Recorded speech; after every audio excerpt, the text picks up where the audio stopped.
لواقع والسماء ذات الحبك إنكم لفي قول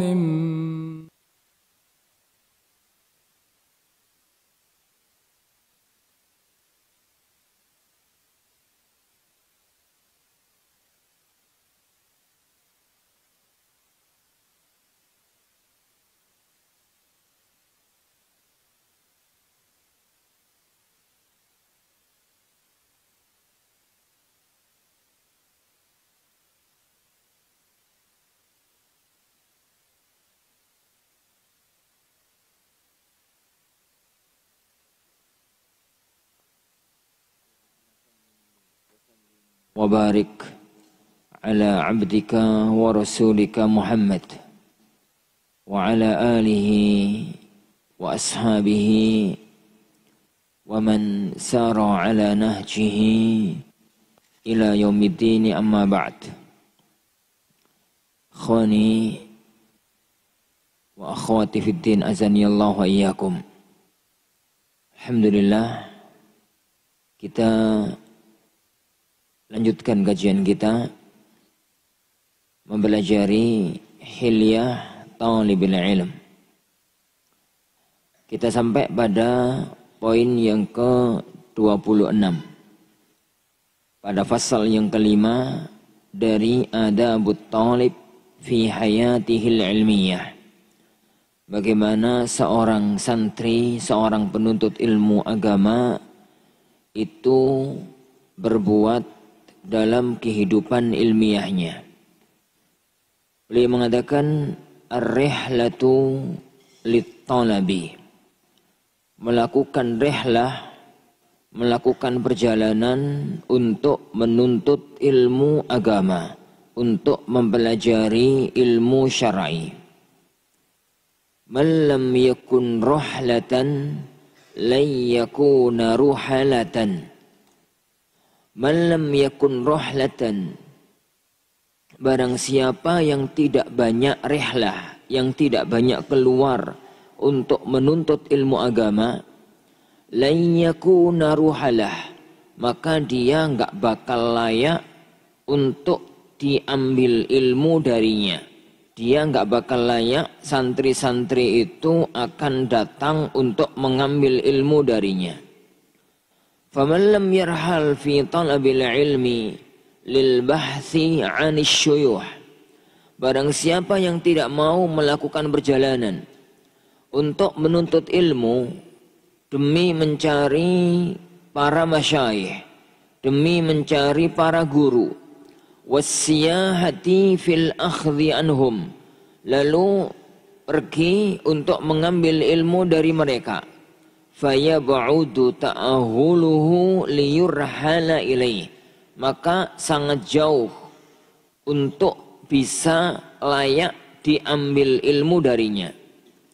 Lianna haula'il ulama alladzina madha waqtun fi ta'allumihim, karena para ulama yang telah menghabiskan banyak waktu untuk belajarnya mereka, wa ta'limihim, dan mereka mengajarkan ilmu itu, wattalaqi anhum, dan mengambil ilmu dari mereka, ladaihim minat tahrirati wal-dhabti wan-nukati al-ilmiyah wat-tajarib ma ya'azzul wukufu alaihi aw ala nadhairihi fi butunil asfar. Jadi mereka itu mempunyai penelitian, mempunyai kaidah-kaidah, mempunyai masalah-masalah ilmiah, pengalaman-pengalaman ilmiah yang itu tidak mungkin didapatkan, sulit untuk didapatkan kalau hanya sekedar fi butunil asfar, di dalam isi kitab-kitab mereka, di dalam isi kitab-kitab ilmiah. Wahdhar al-qu'ud an hadha ala, yani an hadha, hati-hati jangan sampai kamu lemah dari cara ini, ala maslakil mutasawwifatil battali, untuk mengikuti caranya, jalan ilmunya orang-orang sufi al-battalin yang malas. Alladzina yufaddiluna ilmal khiraqi ala ilmil waraqi, yang mereka lebih mengedepankan ilmu khiraq dibandingkan ilmu warak. Sampai situ dulu. Tabarakallahi azanillahu wa iyyakum.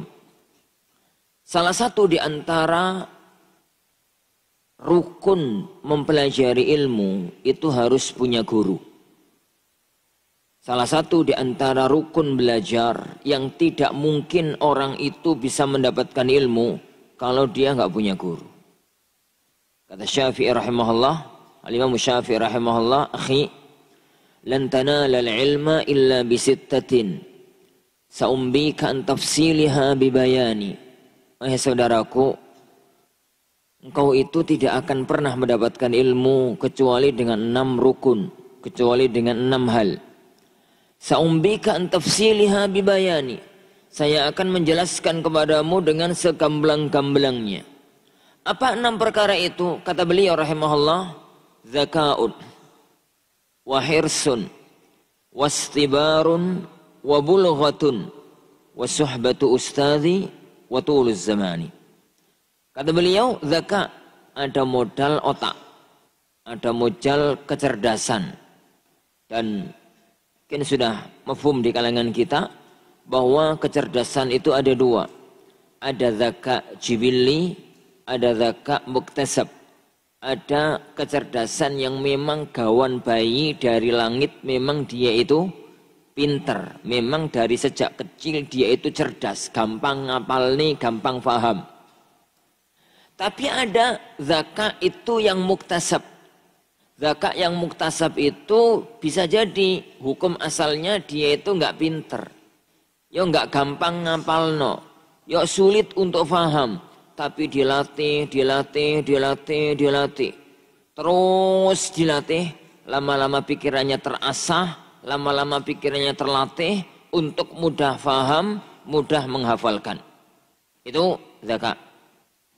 Yang kedua, hirs, sungguh-sungguh, serius, yani tenanan, sungguh-sungguh dalam belajar. Kaidah para ulama itu adalah malam, yani man a'ta lil ilmi kullah la yu'tihil ilmu illa ba'dah.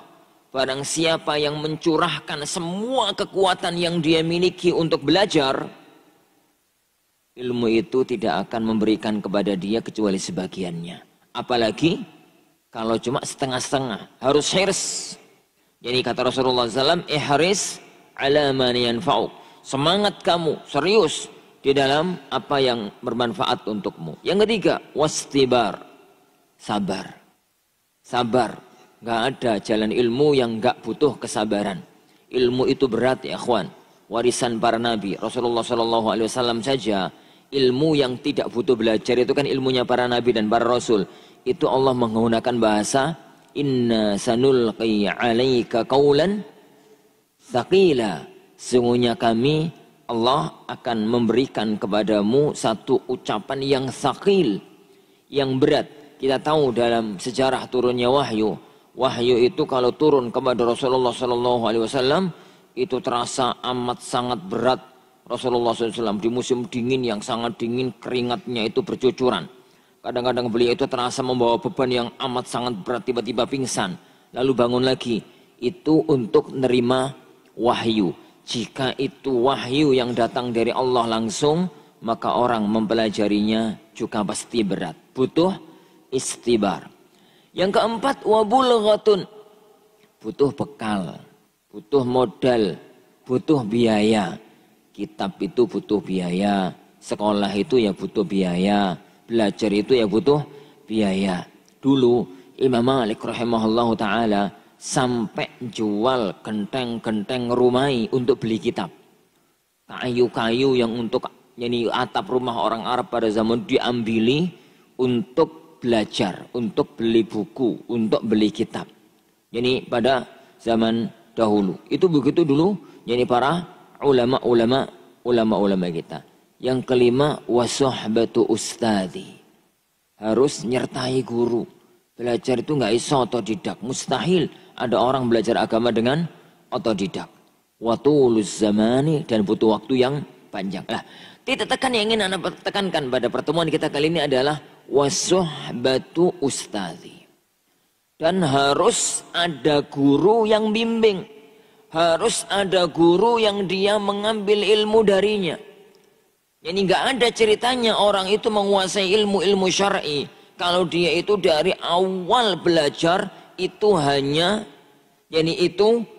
otodidak, belajar lewat perpustakaan, belajar lewat ini, belajar lewat itu. Kenapa? Dia tidak akan memiliki sanad keilmuan. Dan manusia-manusia jenis ini di zaman sekarang itu banyak. Madrasahnya itu madrasah internet, gurunya itu Syekh Google. Ini. Kitabnya itu Kifayatul WhatsApp.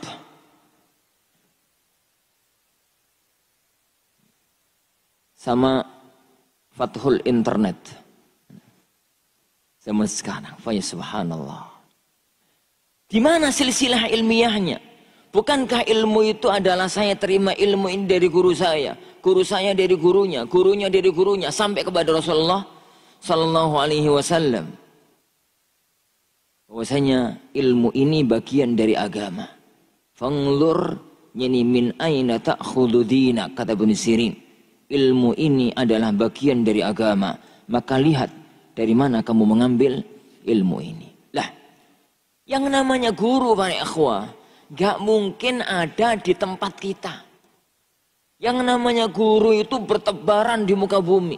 Indonesia ini guru itu mulai dari ujung kulon Aceh sampai ujung timur Merauke. Bertebaran di mana-mana. Ada di Jawa, ada di Sumatera, di Jawa ada di Jawa Barat, Jawa Tengah, Jawa Timur.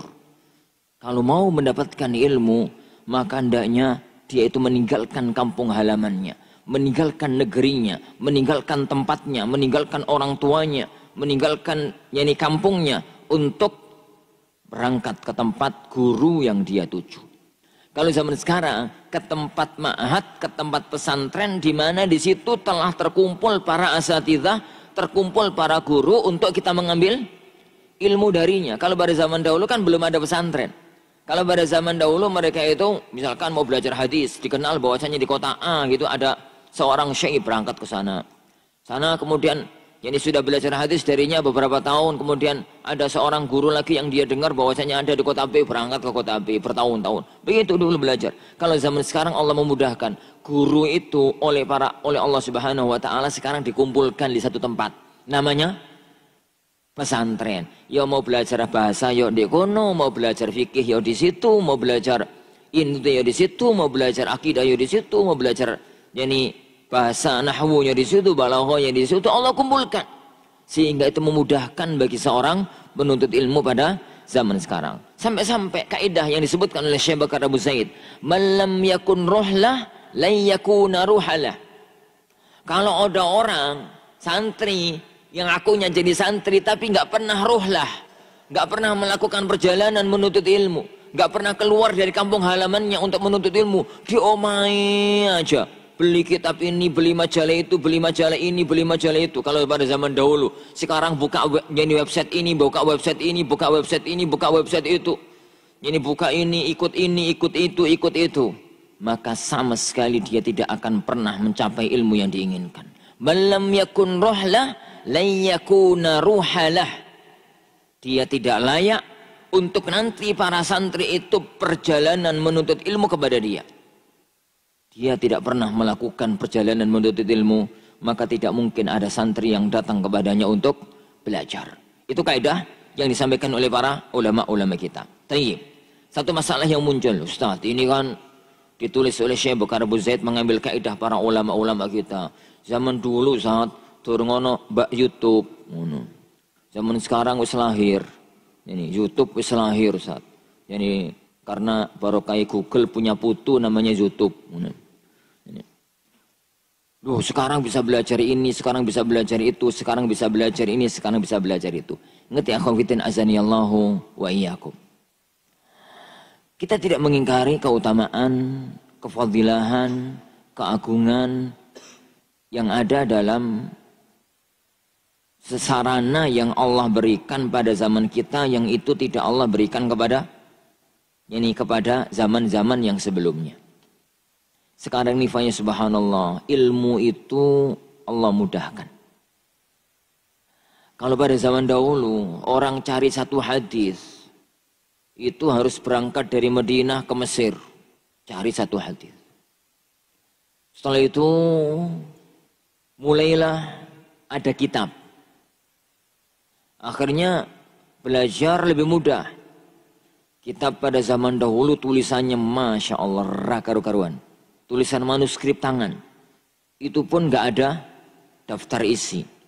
Bacanya sulit, ribet gitu. Mulai ada percetakan.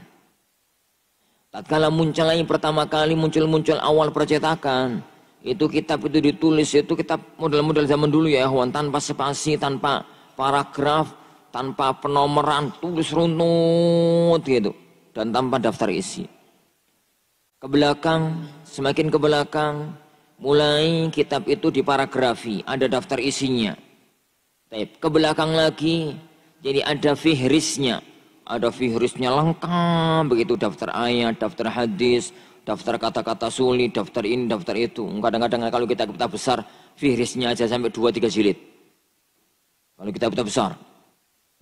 Setelah itu, muncul zaman sekarang ya kawan.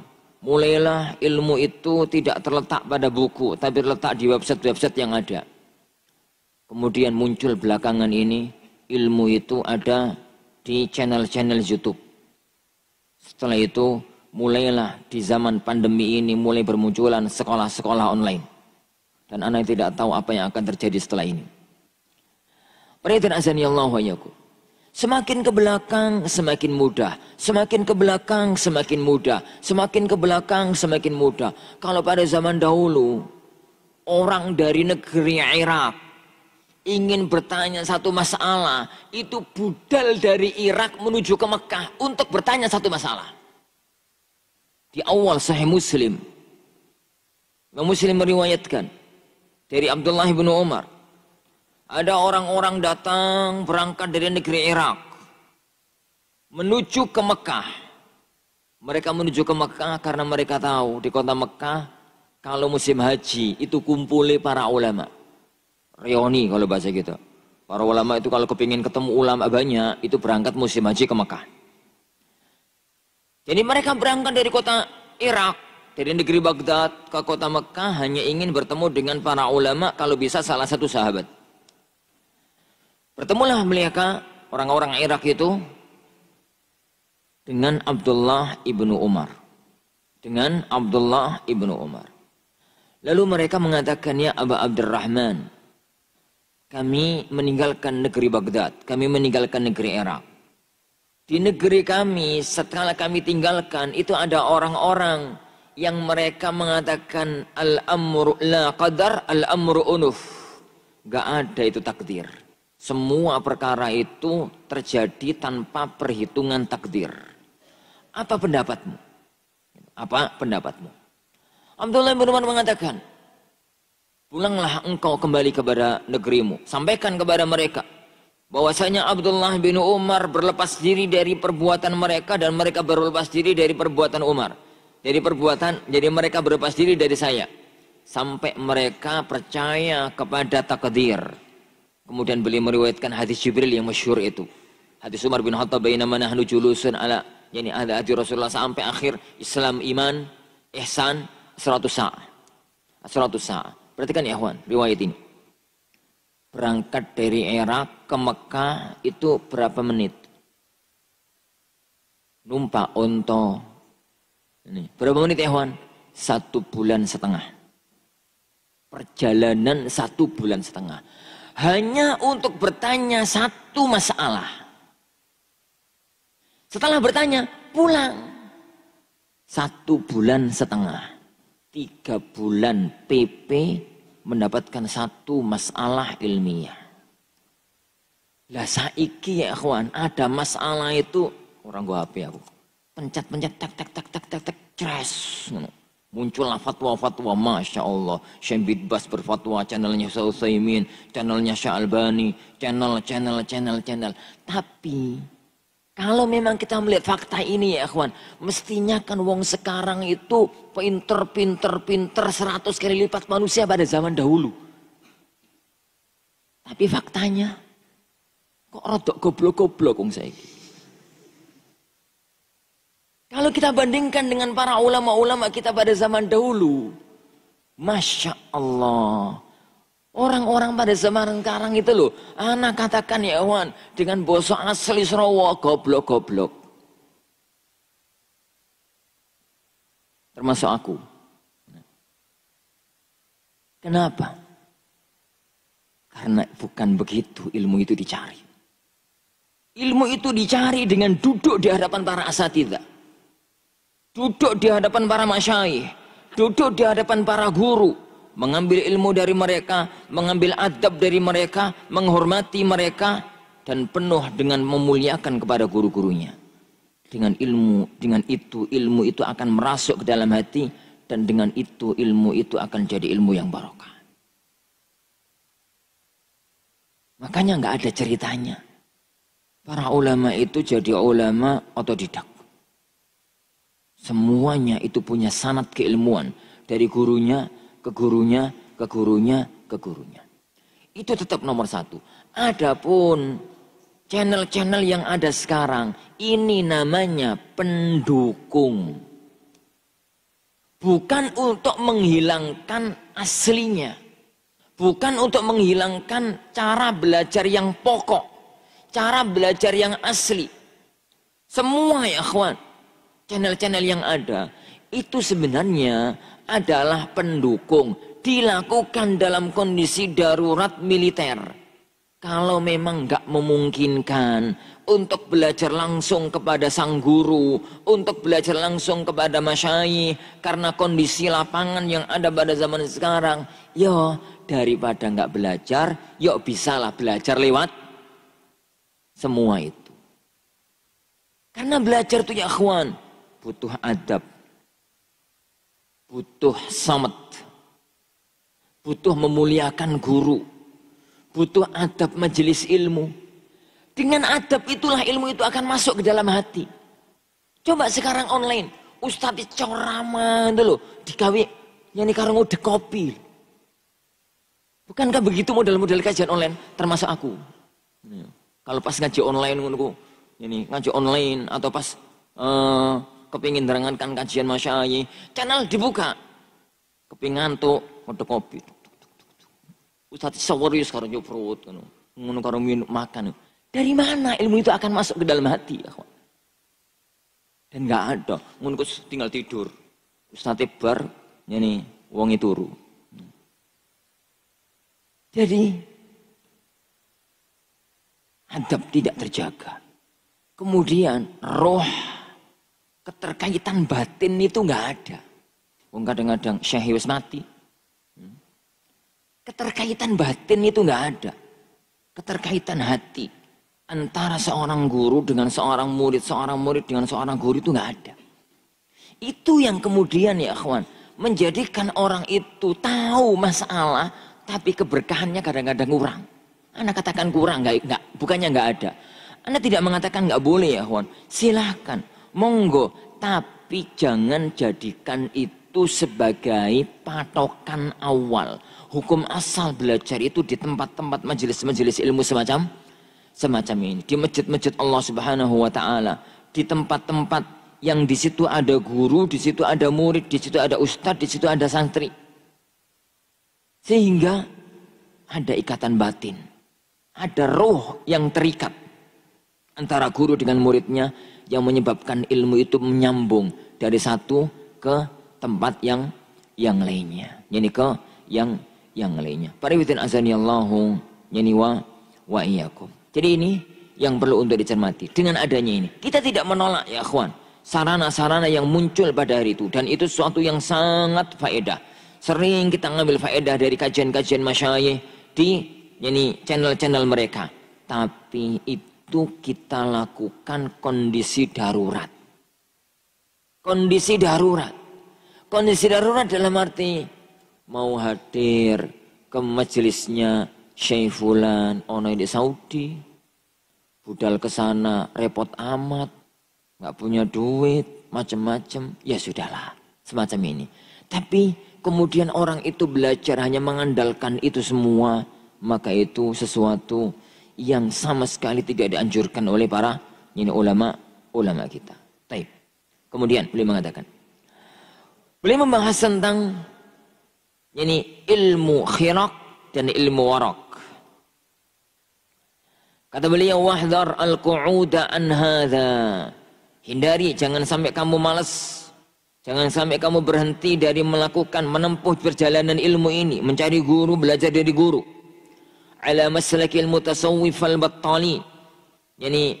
Untuk mengikuti jalan orang-orang sufi yang malas, battal. Alladzina yufaddiluna ilmal khiraqi ala ilmil warak. Yang mereka lebih mengedepankan ilmu khiraq dibandingkan ilmu warak. Ilmu warak itu ilmu kertas. Ilmu kertas ya ilmu yang diambil dari guru, kemudian bawa kertas, keterangan ustaznya dicatat, gitu.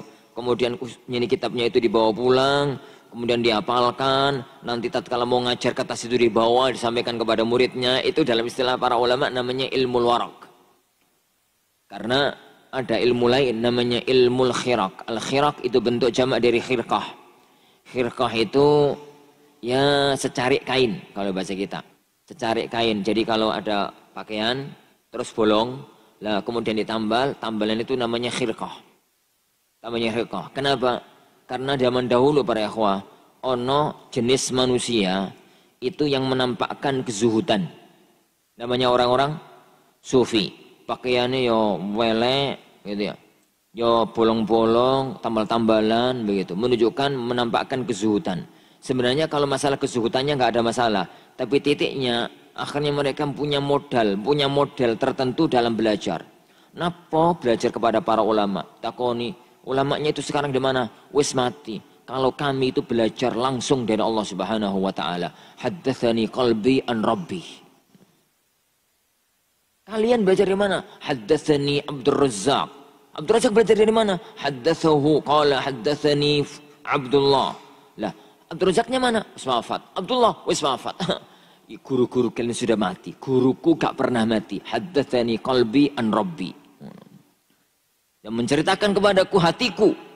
Hatiku datang ilmu itu dari Tuhanku. Lah, model ilmu jenis ini itu diistilahkan oleh para ulama dengan ilmu khiraq. Ilmu ciptaan orang-orang sufi yang diberi merek ilmu laduni. Ini ilmu laduni. Waduh, tiba-tiba pinter. Dari mana? Dapat ilham dari sang pencipta alam semesta. Dapat ilham. Kenapa? Ya kata nanti, gak butuh pergi kemana-mana, belajar, berangkat kemana-mana, belajar, gak butuh. Lawang kita itu belajar langsung dari Allah, kok gak butuh berangkat kemana-mana. Haddatsani qalbi an rabbi. Waqad qila li ba'dihim. Pernah disampaikan, ditanyakan kepada sebagian mereka, orang-orang sufi jenis mereka. Ala tarhalu hatta tasma'a min Abdul Razzaq. Kenapa kamu gak berangkat? Ayo kita berangkat. Untuk mendengar hadis, mendengar ilmu dari Abdul Razzaq. Abdul Razzaq As-San'ani, penulis Musannaf Abdul Razzaq. Faqal, maka dia mengatakan, ma yasna'u bis sama' min Abdul Razzaq, man yasma'u minal khallaq. Loh, apa pentingnya belajar ilmu dari Abdul Razzaq kalau kami itu belajar langsung dari khallaq? Siapa khallaq? Allah Subhanahu wa taala, Allah. Wa qala akhar, dan sebagian mereka, jadi orang lain di kalangan mereka mengatakan, idza khatabuni bi ilmil waraq, barastu alaihim bi ilmil khiraq. Tatkala mereka itu khatabuni, menyampaikan diskusi kepadaku dengan ilmu waraq, maka aku mengalahkan mereka dengan ilmu khiraq. Kata Syekh Bakar Abu Zaid, fahdhar haula. Hati-hati dari mereka. Hati-hati dari model-model ilmu jenis mereka. فإنهم لا للإسلام نصروا Mereka sama sekali tidak menolong Islam. Wala lil kufri kasaru. Dan mereka itu ini tidak menghancurkan orang-orang kafir, mengalahkan orang-orang kafir. Barfihim man kana ba'san wa bala'an 'alal Islam. Bahkan di kalangan mereka itu ada yang menjadi malapetaka, bencana pada kaum muslimin. Jadi intinya barakallahu azanillahu wa iyyakum. Jangan ambil ilmu itu lewat perasaan. Ilmu itu ada jalannya. Ilmu itu ada kaidahnya. Ini para ulama kita mengatakan. Ini sebagian di antara salafun saleh, seingat ana Ibn Abdul Bar, seingat ana. Tatkala beliau setelah menyebutkan bagaimana dulu para ulama salaf belajar, bagaimana mereka runutannya belajar, dimulai dari Al-Quran, hadis, kemudian bagaimana urutan mereka dalam mempelajari ilmu. Sebagaimana yang beberapa poin-poinnya sudah disebutkan oleh Syekh Bakar, maka beliau mengatakan wahadha manhajus salaf. Ini adalah jalannya para ulama unas salaf dalam mereka menuntut ilmu. Faman khalafa manhajahum ijtihadan zal. Barang siapa yang menyelisihi cara mereka dalam belajar, maka zal, dia sesat, dia tergelincir, dia salah. Wa man khalafa manhajahum yani amdan dhal.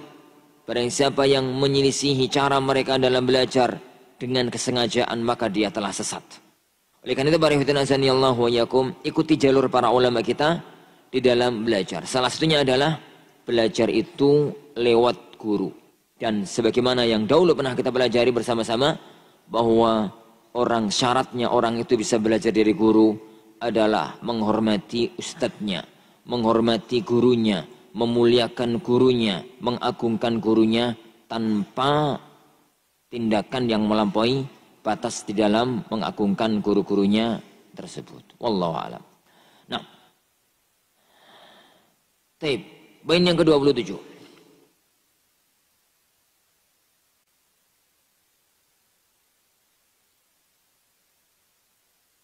Siapa berapa menit lagi? Selama 5 menit ya? 10 menit? Yes, digunakan untuk baca izin lah. Kayaknya putus nanti di tengah jalan gak enak malahan.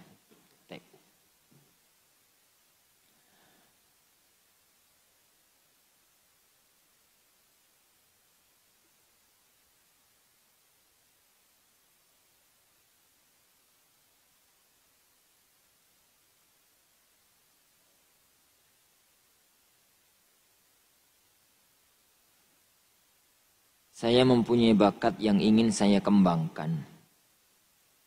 Tapi terhalangi dengan keberadaan saya ustadz di pondok. Tolong nasihatnya. Bakat antum apa? Mancing, ngopo-ngopo. Penjaring. Bakat antum apa ya, akhi? Jadi nasihat ana kepada para wali santri. Itu pertama, yang kedua kepada santrinya, kepada wali santri dulu. Ini kepada para wali santri dimanapun antum berada yang mendengar suara anak. Masya Allah, koyok ceramah. Nah kuliahwan, hari ini hari-hari daftar sekolah.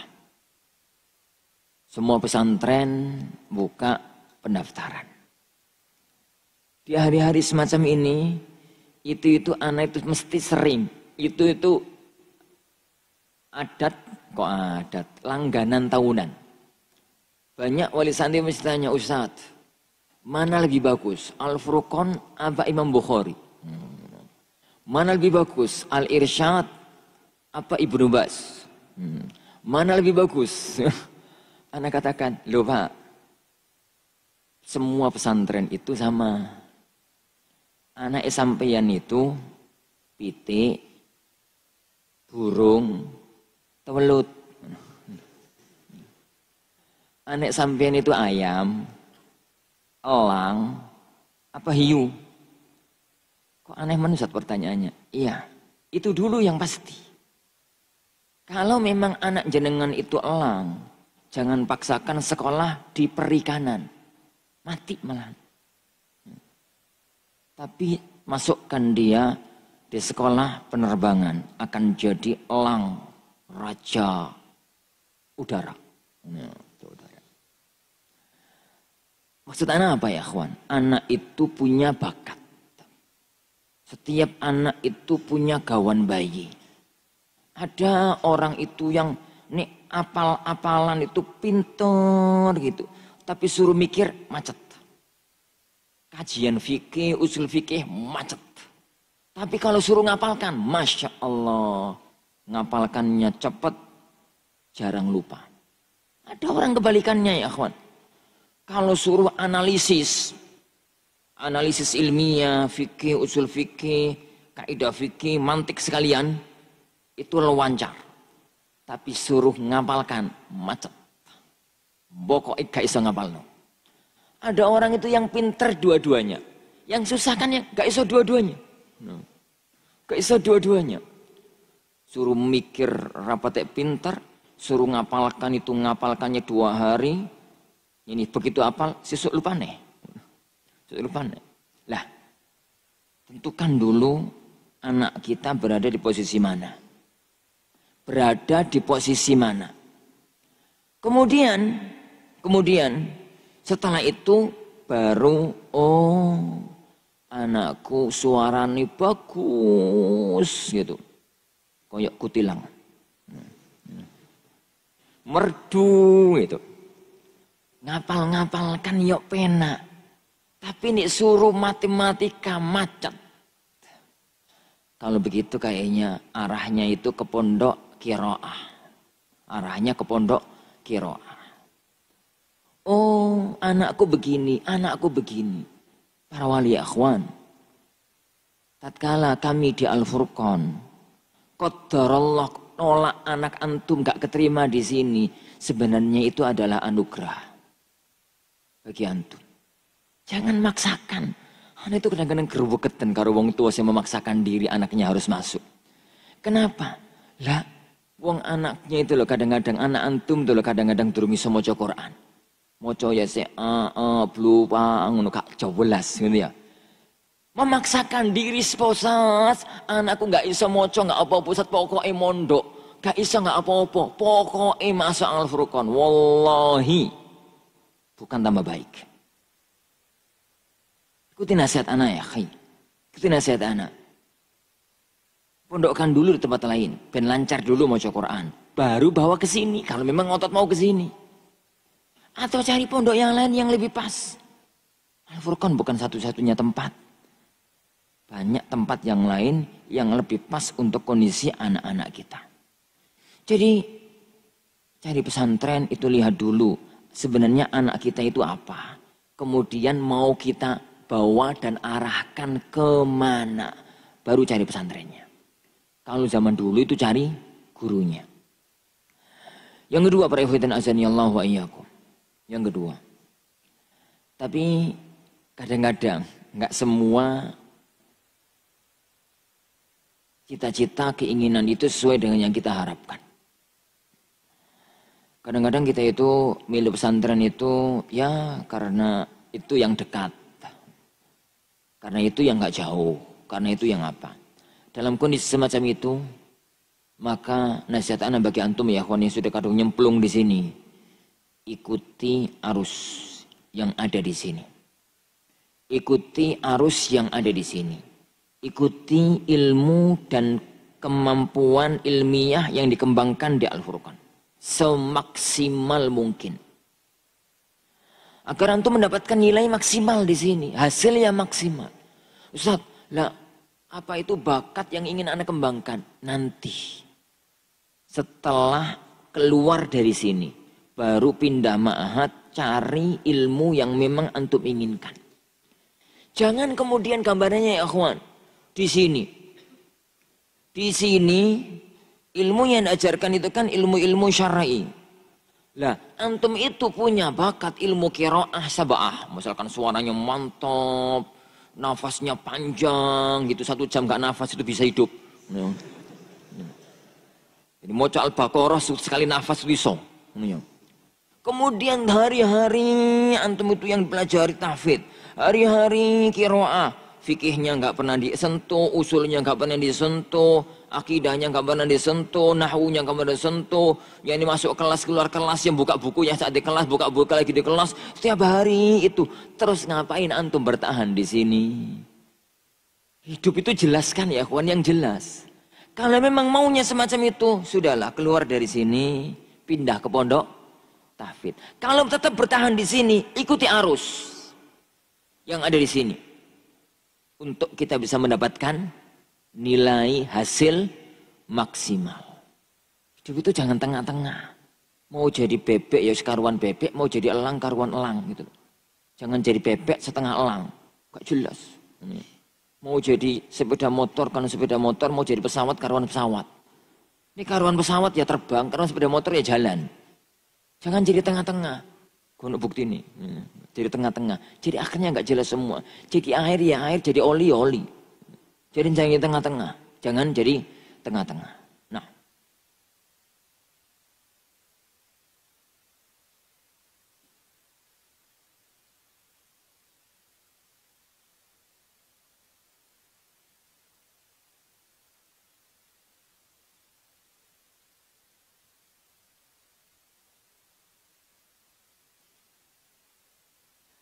Bagaimana dengan Imam Malik yang tidak pernah rihlah dari Mekah?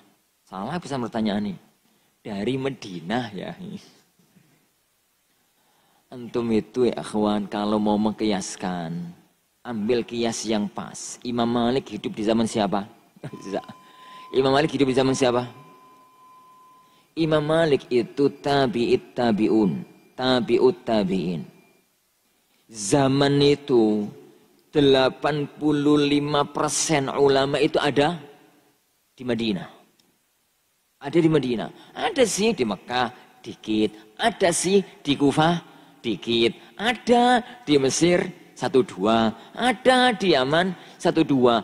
Tapi 80, 85, 90% ulama-ulama itu tatkala itu ada di kota Madinah. Lah, kalau memang antum nanti suatu ketika ketemu kota semacam itu, nggak apa-apa, jangan usah keluar. Ya di kono wae, muter-muter di kono wae. Mau cari hadis ya di situ, mau cari fikih ya di situ, mau cari Quran ya di situ, mau cari akidah ya di situ, mau cari nahwu ya di situ. Kalau bisa alhamdulillah. Tapi apa ana? Ini apa ada zaman sekarang tempat yang semacam itu? Makanya setelah melewati zaman tabi'in, itu para ulama itu sunnahnya mereka itu rehlah. Dari satu negeri ke negeri yang lain setelah para ulama itu menyebar dari satu tempat ke tempat yang lainnya. Wallahu a'lam.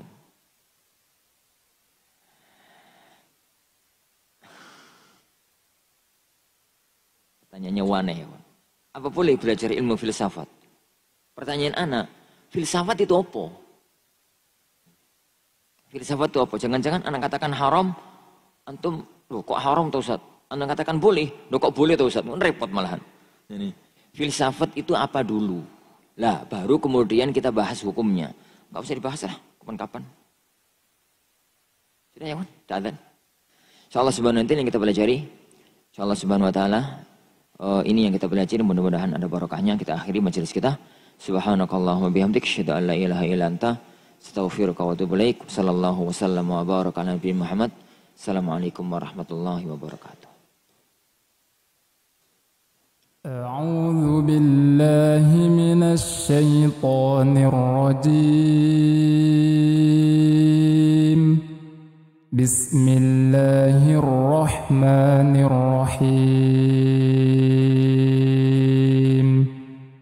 والذاريات ذروا